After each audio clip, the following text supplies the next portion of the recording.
Já se inscreveu no canal? Somos mais de 1 milhão de inscritos por aqui. Muito obrigado pelo carinho. Você que ainda não está inscrito, like no vídeo, inscreva-se, que é importante pra gente. Não custa nada, é de graça. Agradeço muito pela sua participação, beleza? Dos derbys na temporada, até falei em oitavo, né, que eram 7 até então no vídeo anterior, mas não, gente. Foi o 7º derby e o Palmeiras venceu o do primeiro turno, aquele do Campeonato Brasileiro disputado na Arena Barueri. De resto, só deu Corinthians ou empate. Além do que, o Corinthians tem 2 grandes triunfos, que são o do título paulista e o da eliminação do Palmeiras na Copa do Brasil, fazendo com que o Corinthians avançasse. E tem uma vantagem consolidada aí para poder, pelo menos, chegar até a semifinal da competição. Então, na disputa anual de 2025 do Corinthians com o Palmeiras, é óbvio que o Corinthians levou a melhor. Agora, falando especificamente desse jogo, problemas, hein?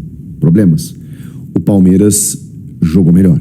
O Palmeiras merecia a vitória, se é que dá pra gente colocar dessa maneira, em termos de justiça. Acho que o Palmeiras criou as melhores chances, tanto que o Hugo Souza foi um dos destaques do jogo. E até vazou um vídeo aí dele reclamando do troféu craque do jogo aí, entregue ao Flaco Lopes.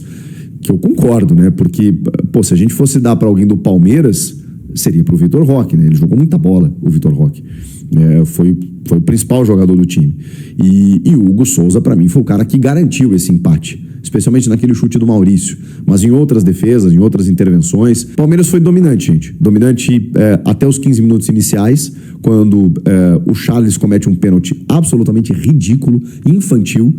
Já tem um quiprocó ali acho que é do André Ramalho com o Vitor Roque, e aí quando a bola chega no Flaco, o Charles calça o Flaco dentro da área.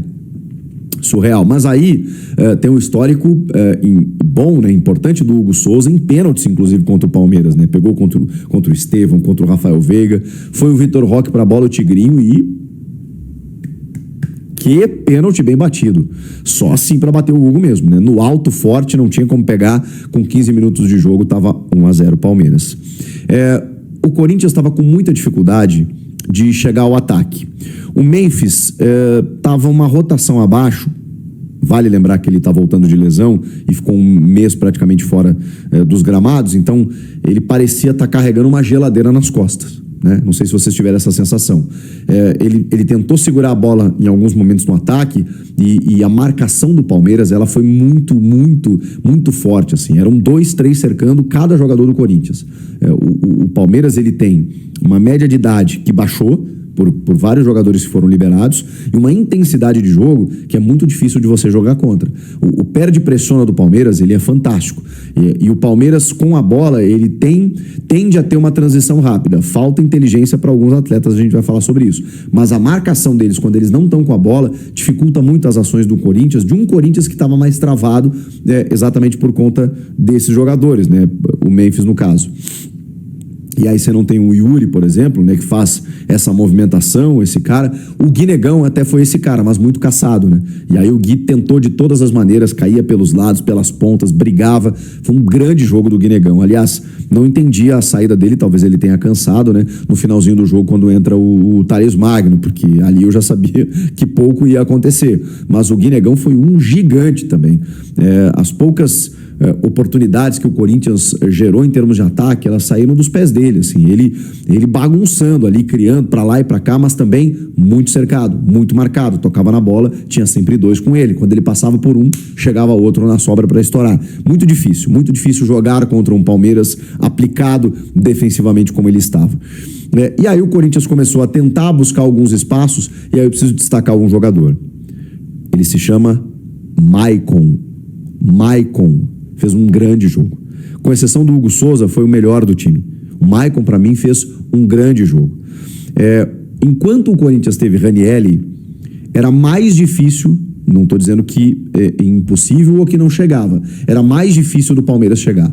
Depois que o Ranieri sai machucado, ou substituído, não sei exatamente o que aconteceu com ele, não lembro, o Corinthians perde muito. Porque aí o Dorival coloca o Tchoca, firma 3 zagueiros, depois um quarto zagueiro, que é o Kaká de lateral, né?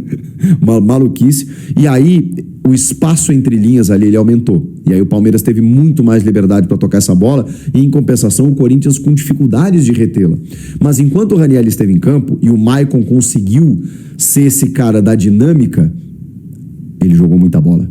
E aí ele sofre uma falta na entrada da área, que é onde sai o gol do Corinthians, né? Um levantamento, o Gustavo Henrique, gigante, está jogando cada vez melhor. Não só pelo gol, né, que ele ajudou a fazer, que a bola foi contra no Piquerez, mas defensivamente também cada vez mais seguro no sistema defensivo do Corinthians, em termos de personalidade mesmo, de postura. Ele está jogando muito, tá representando. Ele subiu no terceiro andar, cabeceou, a bola desviou no Piquerez, enganou o Everton, e o Corinthians chegou ao seu empate. Ainda no primeiro tempo, para reagir, para voltar para o jogo, mas o Palmeiras continuou melhor. O jogo, na verdade, dali até o final do primeiro tempo foi meio lá e cá, né? Teve chances para lá e para cá, teve até um pênalti reclamado, mais um do Palmeiras, em que a bola bate na mão do André Ramalho, mas esse lance não é pênalti, aí eu vou explicar por quê. Porque o André Ramalho vai fazer o cabeceio e aí esse braço, ele tá do lado do corpo, a bola meio que raspa na cabeça dele e vem no braço. Então, como diz o meu amigo doutor Marco Aurélio Cunha, não tem auto-pênalti, né? Então, ele não podia cabecear a bola no próprio braço, não faz nenhum sentido isso. Não é infração quando você joga a bola, a não ser que esse braço estivesse muito estendido. E ele está numa condição natural ao lado do corpo. O VAR revisou na hora, mandou seguir, o Ramon Abateabel nem marcou no campo também. Enfim, mas o Palmeiras estava chegando, estava rondando de novo, para lá e para cá. O Felipe Anderson fez uma grande jogada, o Piquerez teve um chute que passou perto, enfim, o Palmeiras chegou.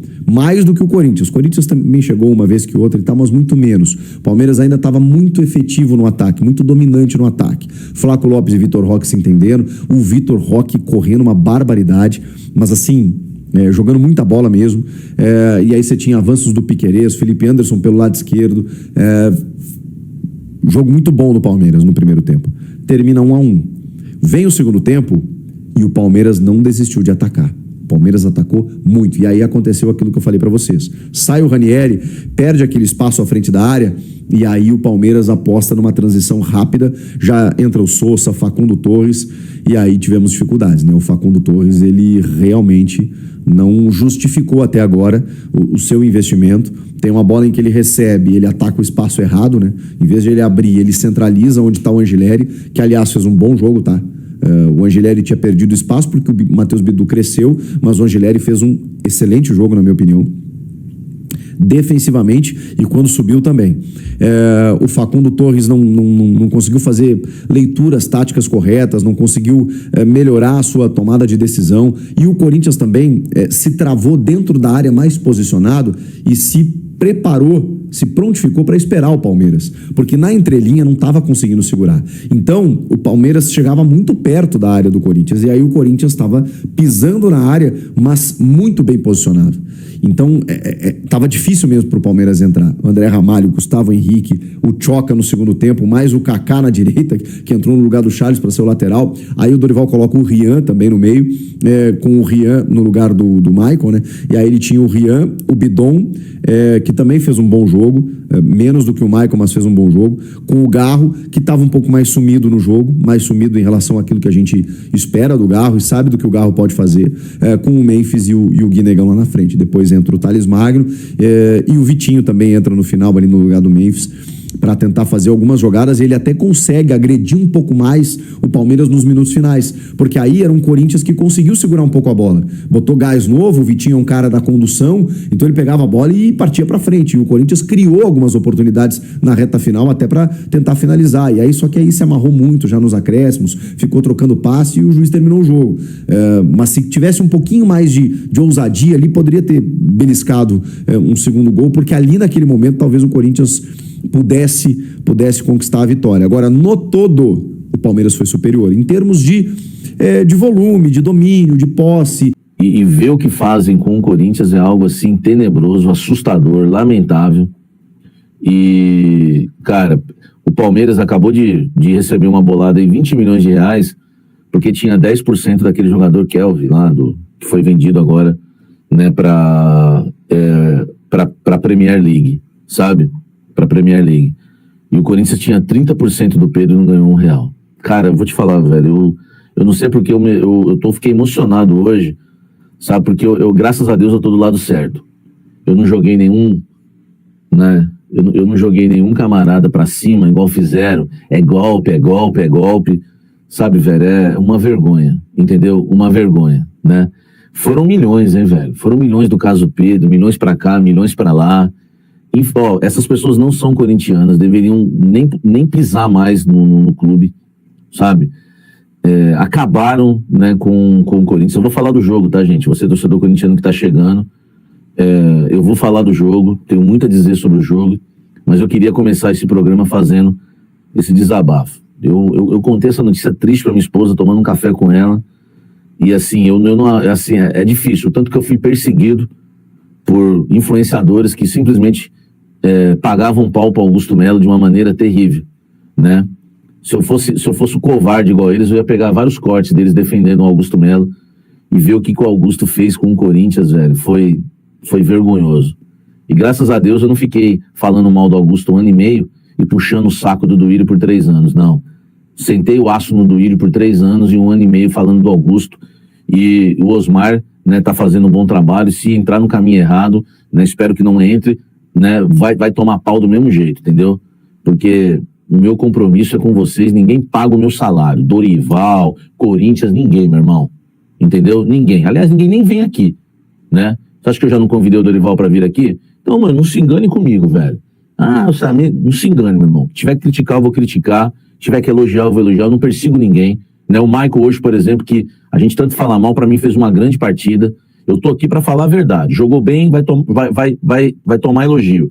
Jogou mal, vai tomar pau. Entendeu? Então é assim, meu irmão. E o que fazem com o Corinthians é uma vergonha. Ó, nós estamos de luto hoje, torcedor corintiano. Espere que Augusto Melo não tenha espaço em canais nenhum, canal de televisão. É impressionante como as pessoas gostavam de deixar o Augusto falar e contar suas lorotas e enganar o torcedor corintiano. Vocês todos são culpados. Vocês todos são culpados, tá? Vocês são cúmplices de tudo isso. Beleza? Vamos falar do jogo agora, tá? Muito obrigado aí a todos vocês que estão chegando. Mas eu fiquei muito triste hoje com essa notícia, tá? Fiquei muito triste mesmo com essa notícia hoje. Me entristeceu demais, velho. Vou falar da proposta do Yuri. Procede, tá? Procede, eu tenho informações e vou passar para vocês.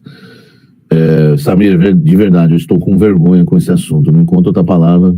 Eu também, Fábio. Eu estou envergonhado, eu estou triste. Enfim. Tá, vamos lá. Vamos falar do jogo, né? Gente, deixa o like aí, tá bom? Eu cheguei mais cedo hoje, né? Assustei aí vocês, chegando em cima da hora, tá? Deixa o like aí, tá? Vamos falar do jogo. E a gente tem muito a tratar, né? Pra falar de Corinthians. Ó, o Dogão tá aí na produção aí com a gente. Vai nos ajudar aí com GCs, tudo. Vambora, tá? Vamos falar do Corinthians, que é o que importa hoje do Clássico. Corinthians empata com o Palmeiras por 1-1 na Neoquímica Arena. Eu acho que foi um empate honesto. Acho que foi um bom resultado, por toda a circunstância. O Dorival Júnior, né, e o Corinthians não tinha disposição. Além dos lesionados Yuri, José Martínez, Carrídio, não tinha Mateuzinho, não tinha Bidu, e ainda perdeu o Ranieri. Não sei se eu esqueci de alguém, tá? E ainda perdeu o Ranieri no decorrer da partida, que fazia um partidaço, hein? Cara, ó, Ranieri, eu tô fechado com o Ranieri a partir já de alguns jogos. É o que eu falei, meu irmão, não tô aqui pra perseguir ninguém. Eu critiquei muito o Ranieri, eu lembro na temporada passada, mas o Ranieri evoluiu bastante, se entrega muito, tá? Se entrega muito e hoje também fazia uma grande partida e a gente perde ainda o Ranieri no decorrer da partida. O Dorival, o pessoal falando aqui, ó, o Dorival fez milagre hoje, ele teve que improvisar na lateral direita, tá? Salve, fiel corintiana! E hoje é um dia muito especial para todos os corintianos, né, gente? 115 anos desde que o Corinthians foi fundado, né? De lá para cá, muita coisa aconteceu, né, gente? Muitos títulos, muitas crises, muitas superações aí, muitos craques, ídolos que passaram pela gente, né? Muitas causas levantadas, muita história sendo feita no Brasil e no mundo, né? Então, realmente aí é um momento para a gente lembrar com muito carinho, né? Por mais que a situação atual do time não seja tão boa, né? Principalmente politicamente aí, né? Toda hora aparece uma maracutaia diferente aí da diretoria anterior, né? Como, por exemplo, o Pedrinho aí, né? Que o time não vai ganhar mais quase nada, porque o Augusto Melo vendeu a porcentagem antes de sair, né? Em segredo. Mas, no geral, gente, isso vai passar. Eu confio sim que o time não vai ser bem gerido um dia. E vamos ficar com a mente positiva, né?